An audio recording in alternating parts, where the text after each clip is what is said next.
Our first image of Jacob is coming out of the womb, holding on to his older brother's heel. So obviously, this is in part just an etymology for his name. The word heel in Hebrew is ekev, right? So Jacob, Yaakov, is the one who ekev, right, who heals. But this birth story is actually a pretty good guide to who this character is going to be. Jacob grasps, right? He pulls himself up in the world by climbing over others. And in almost the next breath in the story, we get our first example of this, which is Jacob's purchase of Esau's birthright. And it's from this story and from a few others in the cycle also that we get the notion of Jacob as this classic sort of trickster figure, right? We're told right from the beginning, right, that he's not a hunter, he's not an outdoorsman, right? Like, he's an indoor kid, right? He's a mother's boy. The point is, Jacob is never going to win any fights through brute strength. And indeed, over the course of his story, right, like, he never will really win any fights through brute strength. There's one wrestling match, but I wouldn't say he wins it. Right? This is to be contrasted with, for example, Abraham, who actually like wages literal wars in his story. And Jacob is largely what we would today call conflict averse, is a good term for it. Now, the usual idea of the trickster figure in stories is one who uses his wits to outsmart the powerful, or in some cases just generally cause havoc, which isn't really the kind of trickster that Jacob is. But using his wits to outsmart the powerful. And I think maybe there is one part of the Jacob cycle that is actually a trickster story. But this one with the birthright, this one ain't it, right? Esau isn't powerful here, right? He's desperate, he's tired, he's hungry. What Jacob does to Esau here is not a trick, right? It's basically just extortion. Esau, to be sure, is not portrayed as particularly smart or savvy here, but like, I think we're kind of past the idea of just like delighting in the stupidity of others, right? So I don't get any sort of great joy out of poor simple Esau getting getting his birthright taken out from under him. Now, obviously, the story as we have it in the text is pro Jacob, right? The concluding line of the story is, and thus Esau spurned his birthright. But I gotta say, Esau spurning his birthright is not really what feels like is happening here, right? Esau's just starving, and Jacob refuses to give him the food he needs until he's given up his birthright. So, what's this story telling us? What's it trying to explain? In every generation in Genesis, from Abraham on, there's two characters, of whom only one gets the promised land, right? So Abraham and Lot come together, and Lot makes the not so great decision to go live in the Dead Sea region, leaving Abraham with Canaan. In the next generation, Ishmael gets sent off into the wilderness by Sarah. So Isaac, who remains, gets Canaan. And then here we have Jacob and Esau. Well, Esau's the older brother. Why doesn't he get the promised land? This is why, right? This is the story of why Esau doesn't live in Canaan, but Jacob does, right? Esau should have gotten it, but he gave it up for soup. What the story is recognizing, right? Remembering that Esau is in this very story, we're told, right, is the same as is to be identified with the nation of Edom, right? The nation directly to the south of Israel. What the story recognizes is that the Edomites to the south and the Israelites to the north are pretty similar, right? They're similar enough that we can imagine they had related ancestors. Their languages are practically identical. Probably almost everything else about them is practically identical too. So how come, since we're so similar, we live here and they live down there? Well, the answer is they could have lived here, But Esau was hungry one day, right? So that's the symbolic level of the story, right? That's the level on which the story is operating as an explanation, right, for a historical fact. We live here and they live there.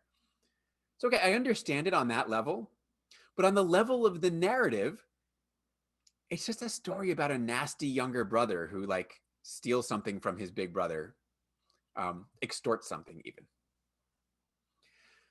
I feel much the same about the famous story of Jacob disguising himself to gain Esau's blessing in Genesis 27. This also isn't a trickster story, right? It's Jacob taking advantage of his father's old age and blindness, right? Isaac is literally on his deathbed here, right? He's not powerful, right? Also, it's Isaac. This is Abraham's son, Jacob's father. He's part of the promised land. I don't think we're supposed to delight necessarily in Jacob taking advantage of Isaac of all people, right? That's not a trickster. Isaac isn't like the powerful figure here that Jacob is, using his wits to outsmart, right? So over the course of the two stories here, Jacob gets Esau's birthright and his blessing. But it's worth asking. I wonder, like, at what cost? And in a sense, even more so, to what benefit?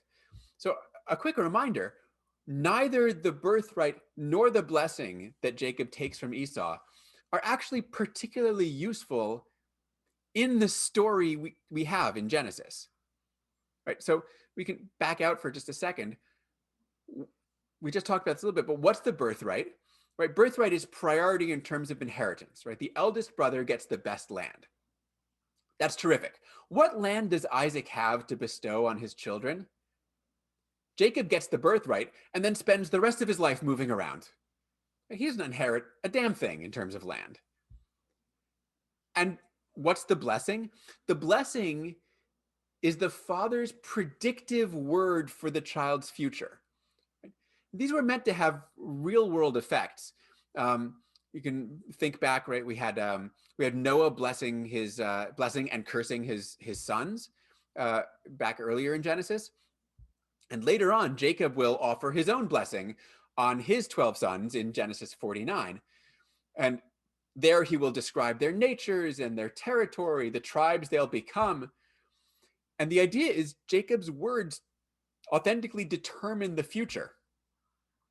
So here, the word that Jacob offers, the blessing that the words that Isaac offers, that Jacob deceives him into giving, these words are lovely. Abundance of agriculture. That's a very nice thing, right?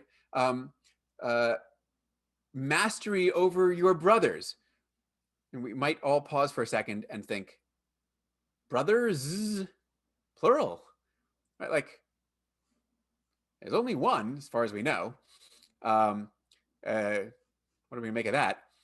But in any case, however many there are, this notion of mastery over the sibling, who in this case I think just has to be Esau, right? In the story, that doesn't happen, right? Jacob never overmasters Esau in this narrative. And honestly, when Esau gets his like second class blessing from Isaac after Jacob took the good one, it says the same. You shall serve your brother, but eventually break his yoke. Like, again, that doesn't happen in Genesis. That never happens between the two brothers, right? Or rather, right, it doesn't happen in this story world, right? Again, these are references to the distant future. They're symbolic, right? These are references to the future from the perspective of the story, international relations between Israel and Edom, which I'll come back to in a few minutes.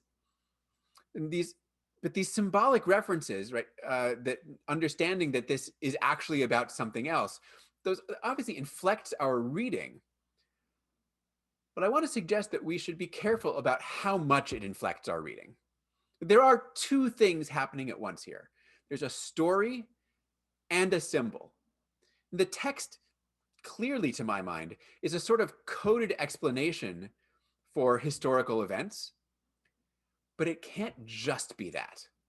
This symbolic reading can't obscure the surface of the story. So my proposal then is that we read these blessings and this blessing on the children. We read them not as symbols, right? Not as things looking ahead to the future of Israel and Edom's international relations, but within the world of the story themselves. I think we might read them as just plot devices. That is, the birthright and the blessing here don't, as I said, function as immediate truths. What they are, rather, right, Jacob's taking of the birthright and the blessing from Esau is actually really more becomes the narrative impulse, right, within the story that drives Esau's anger, and thus Jacob's flight away from him, and thus his move to Aram, and his meeting of Rachel and Leah, and his 12 children, and everything that comes from it. None of that happens without Esau seeing Jacob getting a birthright and a blessing he believes to be his, even if in the actual story world those things don't actually become important as, as entities in themselves, right? They motivate the story.